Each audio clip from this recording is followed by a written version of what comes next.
today we're here with, you're gonna say your name, you're gonna say your name, you're gonna say how long you've been in the choir, and you're gonna say what section you're in. What section? Okay. So I'm Ezra. I'm an OG. I'm an original member. So it's been 6 years. Yeah, almost 7 years. Wow. Well, yeah. This year will be the 7th year. Yeah. But yeah, I've been here, OG. And what section? But I'm a tenor. I am a tenor gang. Yeah. I didn't even introduce myself. I was so excited. This is my motto, you know, like. But my name is Elsie. I'm in the soprano section, and I'll be your interviewer today. Okay. So the first question I have was, what was one thing this year taught you about yourself? Ooh. Just to really stay confident. I mean, there's at my school at the University of Michigan, I study musical theater, and it really challenged, your confidence and seeing a lot of, talented folks, and we're all trying to reach for the same goal. So it can be a little bit competitive, but just staying true to who you are, my relationship with God, which is most important. Just staying confident in who I am, and How would you say your relationship with God has been challenged, being not only far away from home, but being far away from everything that you know? Just not a lot of my friends are Christian, and I have a church home, but it's hard going every day, and I know that's it's another conversation of consistently going, but we have a lot of events at our school that happen on Sunday, and sometimes our professors who aren't Christian don't keep in mind of of the students who might use that day to rest and use that day to honor God. So it could be hard when I have other priorities on that day. So I try the challenge is going every day. Really not having as many friends to, really share that, connection with God with. And there are certain ones, but those are the challenges mostly. If you had to describe your year this year so far in 3 words, what would they be? And if you had to go back a year, what would those 3 top words be to describe your year?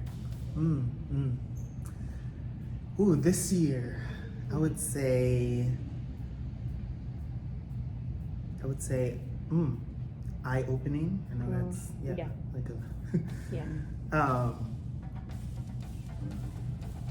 revolutionary, I feel, and safe. And last year was harder. Because it was a lot of that was the point where I felt a little beat down at moments, but I would say what I found was comfort. I found community, and I found some rest. Come on, rest. Okay, and that kind of goes into my next question. Talking about challenges and talking about strengths and what things helped you. I would really love to know how KNOWN MPLS has played into your walk with God, not only this year, but in the last, 7 years you've been here. Just tell me a little bit about that.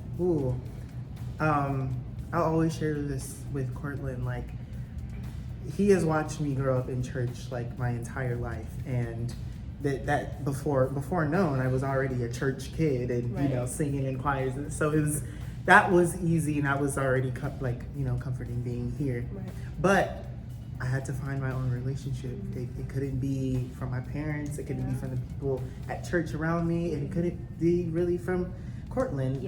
All they could do was support me and not force me to, grow this relationship with God. So I had to do it myself. And seeing other people do the same thing with different walks with Him encouraged me, from the one who didn't know God and from the one who did.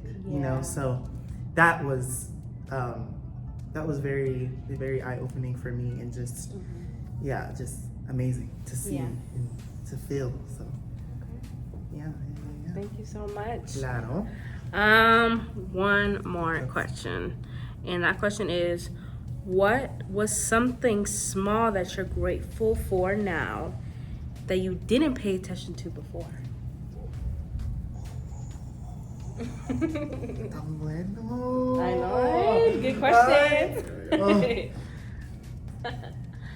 Ooh, the word of God. Like, that's it's a not good one. like Yes. it's not small, but Yeah. we get so in our minds. We will read the word of the day and be like, boom, okay, Right. That's and not play it in everything, not think about it every single step in that day. And that is something I'm still working on. But now I realize something so grand, something so big that needs to be, oh no. This is recording.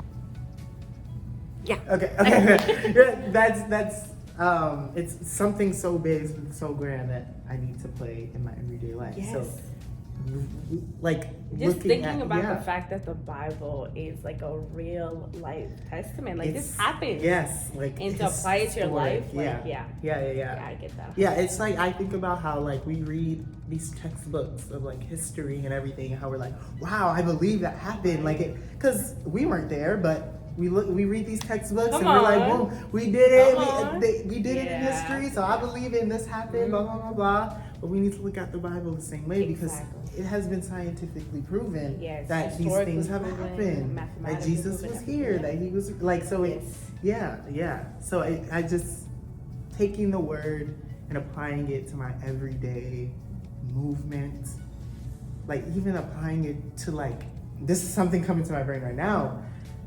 Because I'm a performer, having like what, like if I'm reading my lines, how is that relating like to the word? How is that relating to our walk with God? Exactly, even with dance, with song, so That's a good answer. That's a good. See, that's preacher right there. That's pastor, right? Pastor. Well, thank you so much for joining us this week. We'll have somebody else next week. But thank you. This was Ezra and Elsie. Love you. Yeah.